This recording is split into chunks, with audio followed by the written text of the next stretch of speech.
परित्राणाय साधूनां विनाशाय च दुष्कृतां धर्म संस्थापनार्थाय संभवामि संगम युगे। ओम शांति।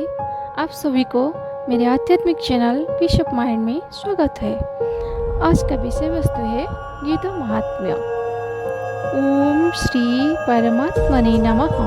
श्री गीता जी की महिमा वास्तव में श्रीमद् भगवत गीता का महात्म्य वाणी द्वारा वर्णन करने के लिए किसी भी समर्थ नहीं है, क्योंकि यह एक परम रहस्यमय ग्रंथ है। इसमें संपूर्ण वेदों का सार संग्रह किया गया है। इसकी संस्कृत इतनी सुंदर और सरल है कि थोड़ा अभ्यास करने से मनुष्य उसका सहज ही समझ सकता है, परंतु इसका आशय इतना गंभीर है कि आजीवन निरंतर अभ्यास करते रहने पर भी उसका अंत नहीं आता। प्रतिदिन नए नए भाव उत्पन्न होते रहते हैं।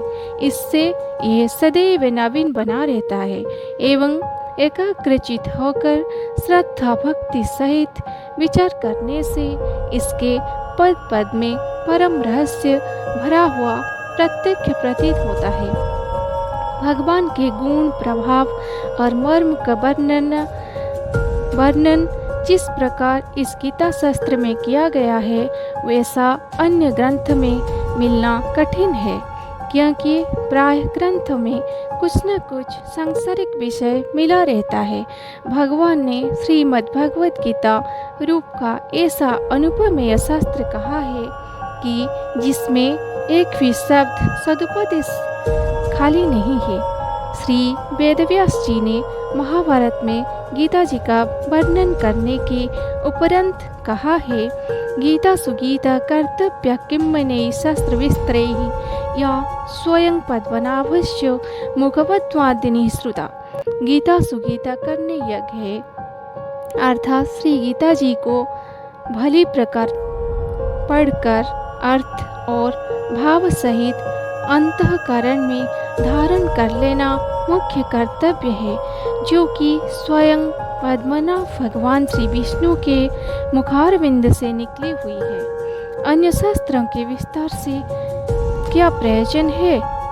स्वयं श्री भगवान ने भी इसके महात्म्य का वर्णन किया है। इस गीता शास्त्र में मनुष्य मात्र का अधिकार है, चाहे वो किसी वर्ण आश्रम में स्थित हो, परंतु भगवान में श्रद्धालु और भक्तियुक्त अवश्य होना चाहिए, क्योंकि भगवान ने अपने भक्तों में ही इसी का प्रचार करने के लिए परायण होकर परम गति को प्राप्त होते हैं।